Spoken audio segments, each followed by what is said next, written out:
कुल इन कान आबाउकुम व अबनाउकुम व इख्वानुकुम व अज़वाजुकुम व अशीरतुकुम व अम्वालुन इक़्तरफ़्तुमूहा व तिजारतन तख़शौन कसादहा अहब्ब इलैकुम मिनल्लाहि व रसूलिही फ़तरब्बसू हत्ता यअती अल्लाहु बिअम्रिही।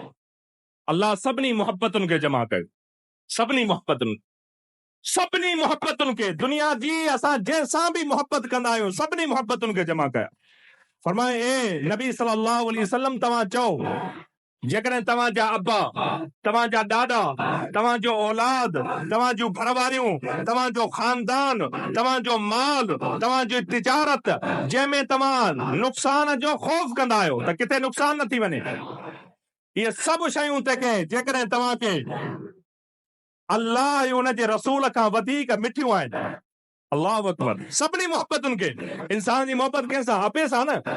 मोहब्बत कंहिंसां? औलाद सां। मोहब्बत कंहिंसां? घरवारी सां।